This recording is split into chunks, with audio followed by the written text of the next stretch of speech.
Okay. And during those 4 years, you tried to evade, the task forces by having about a bunch of like counterintelligence, techniques. Counter-surveillance, yeah. Yeah, anti-surveillance. Yep. You had... I did that my whole life, though. Okay, yeah. You had a pen that scanned your car for tracking devices. Yep. You put heat sensors on your cell phones to see if there's anyone else on the line. You installed heat sensors over the doors to see if someone was wearing a wire or a bug. I mean, you these walked things in the actually door, there was work. a red light above the door, and if you walked in and you had a wire on, it would turn red. And I'd know you had extra heat on your body. There was a reason that red light was going off. Same thing with the phone. If there's a tracking device in the phone, there'll be extra heat in the line, and the red light will go on. And then, of course, the pin was phenomenal. I loved that thing. I had a blast with that all the time. It was almost an every other day occurrence. I'd walk out and check one of my nice, pretty cars, and what do we got here? And you know what? I think you're reading the one about where I placed it on the Jaguar at the airport, right? Yep. Other times, I knew they were close by, so I would take off and race way out into the country. And I would jump out and I would take the tracker off and throw it in the ditch. So they would now be tracking that tracker out in the ditch all night long out in the country. And I was gone, So I had fun with it. So you were actually finding the bugs and trackers and everything else along the way. Oh, yeah. Yeah. And I took them off. The Jaguar incident that you're bringing, I think you were referring to, I had just got back from O'Hare, coming back from seeing the cartels. O'Hare's the big airport here in Chicago. And when I came back, I seen a guy coming into the airport parking lot, and he pulled into a handicap zone. And he got out of the car, and he was perfectly fine. There was nothing wrong with this guy. And I walked over. I had a Lamborghini that day, and I walked over to the Lamborghini, and I took my pin, and I went around the car, and deet, deet, deet, there it was. So I pulled it off, and I took it over, and I put it on the guy's Jaguar. So now they'd be watching him all night, following him around. Okay, but then in 1996, it all comes crashing down. So you came back from a business trip from California, and you went into your house, and what happens next? I had a housekeeper girl that was a good friend of mine since I had been very young. And we had been boyfriend and girlfriend in our little younger years, 10, 11 years old. And she got married to a guy I knew, and their relationship was really bad. And I had just split up out of a 15-year relationship with a girl. So she's like, Jimmy, I know your big house over there. You're going to need somebody to take care of the house because I know how you are. Can I be your house cleaner? I said, okay. So she'd been being my house cleaner for about a year. And I did not know she had gotten busted on something completely unrelated to me. Didn't have anything to do with me at all. And that time when I went to California, she kept calling me and bugging me over and over, 3-4 times a day. When are you coming home? When are you coming home? I go, why are you calling me and bugging me to come home so much? Oh, I'm just curious. They had her wired for sound. That's why she was calling, right? I didn't know anything about it. And it's kind of funny. They always thought I was going to California and that's where my product was all coming from. They thought. To this day, they really still thought I was always getting everything from California. And that was the furthest from the truth. I never got anything in my life from California. I just happened to have a lot of friends out there. If you read the book, my one friend was the #1 porn star in the whole world for almost 20 years. And we would go out there and we would have Beverly Hills parties like you can't even imagine. I used to own a place in Malibu, too. I was out there all the time, So through the 80s and until my bust, I was living a really cool life. So I got home that night. I was exhausted from flying, and then driving home from the airport. I made myself something to eat, and I will give them a little credit in the Blackbeard series that it was at night, though. But when I thought I heard a rattle at the door, I stopped and I kept looking at the door. Taryn did a good job of displaying that when he was being, in the series. And I went back to eating, and I thought I heard something at the door again, and I went back to eating, and all of a sudden, boom! They blew that whole door off the hinges, and I'm looking at a door right now. That's what I'm looking at. And when they blew that door off the hinges, that thing flew about 15 feet where it landed. And they came in single file, and they had their black uniforms with their little Nazi helmets on and their guns with the laser lights, and on the ground, motherfucker, we'll kill you. Get down, get down. And I knew it was a bust, but I didn't know why. That was the thing. So they had this kind of heavy-set guy in the front of the line. He charged me, and he was going to try to crash into me on purpose, which would get a ruckus started. And I sidestepped him, and he flew past me, and he flew on the ground. And I knew that could start a bunch of trouble, so I just fell down to the ground, and I laid down. Next thing you know, I had about 20 guns to my head, and they're like, make a move, we'll blow your head off. So I sat there for a little while, and I said, you guys want to tell me who you are? So they got me up to my feet, and they put the cuffs on me. And they go, he wants to know who we are, huh? And this guy's digging in his pocket. He goes, DEA, that's who. The other guy, FBI, that's who. And I go, oh, well, at least I know who you guys are now.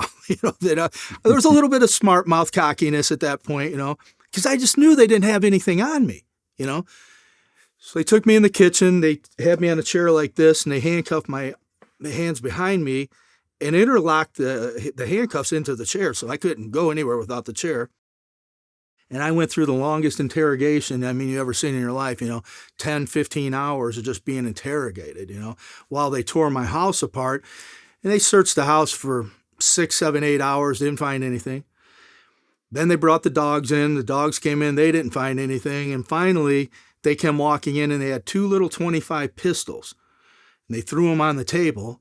I had a girlfriend that had just moved back from California, and this was that really big house I was telling you about.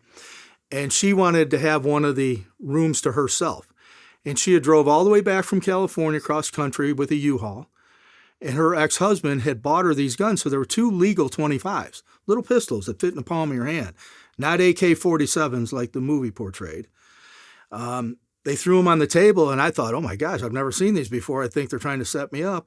And they told me they found them in the brown bedroom in the nightstand. I said, well, I've got a girlfriend from California staying there. They got to be hers, which eventually she did come forth, and she signed an affidavit and took responsibility, and they were registered, so the gun charge was dropped. So. Okay, but you were still arrested. You were indicted. I wasn't arrested that night. They tore the house up. They finally found my safe room. Found a bunch of money in my safe room, found a nickel bag of weed, and they found, very small amount of cocaine. I would say 13, 14, 15 grams, something like that. And the only reason that was there is because we had a hairstylist that would come over once a week, and before we would all go out to the club, she'd do everybody's hair. So we had a little salon set up in the house. So that was for her. The weed, some guy had swung by and was showing me this real rare weed that I hadn't seen, Colombian gold, in ages. I hadn't seen real Colombian gold in ages. So he left me a nickel bag just as like a souvenir thing. So they really had nothing to actually charge me of anything that would have amounted to anything. You barely could get me on probation on that charge. They kept telling me, we've got something more on you. We want you to cooperate. And they kept pushing and pushing and pushing. And I said, no. Long story short, I never cooperated. 4 months later, 3 or 4 months later, they came back on a very cold winter's day. They knocked on my door. Here was all the FBI and DEA guys in plain clothes.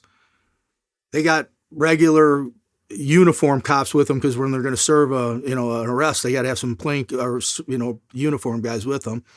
And they said, are you James Keene? And they hold the paperwork up to the door, and I go, oh, you guys know who I am already.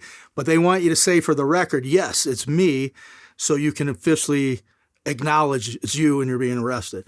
So I finally said yes. They came in, they arrested me on Operation Snowplow and took me in. Still didn't know what they were even arresting me for at that time. Okay. And since you refused to cooperate, right, ultimately you were given a plea deal.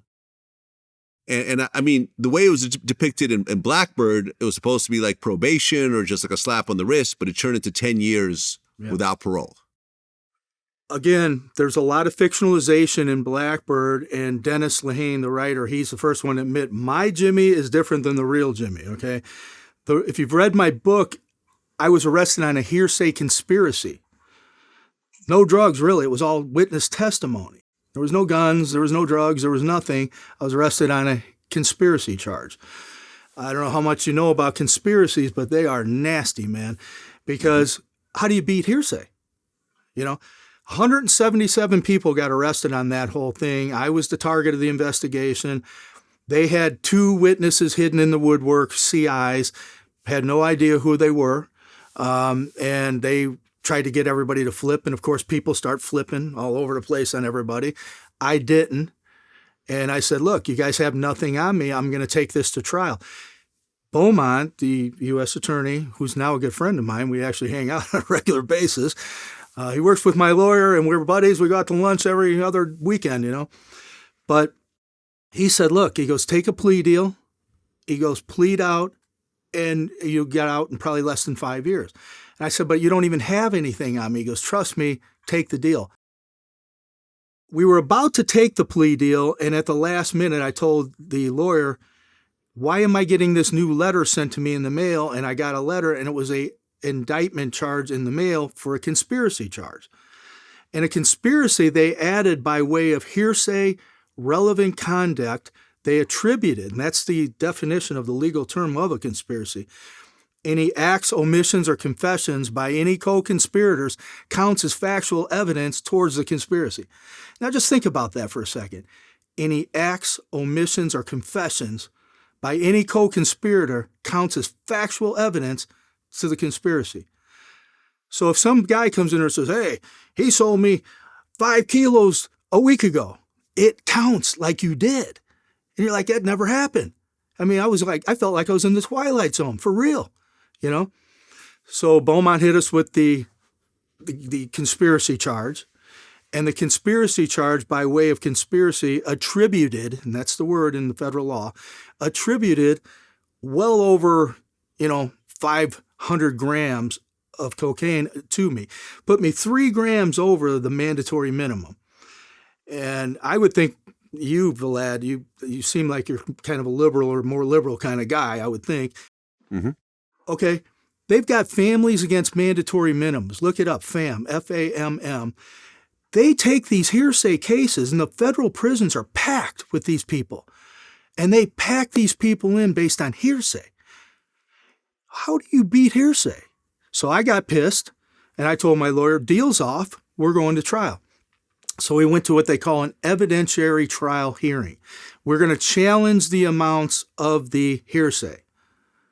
And then, of course, the female witness had to come in, and then my best buddy, Richie, was the other witness. They had got him and flipped him. The girl actually got him and got him to flip. And it was just like dominoes, you know what I mean? And the day before the trial, I was out on my motorcycle on July 6th, 1997.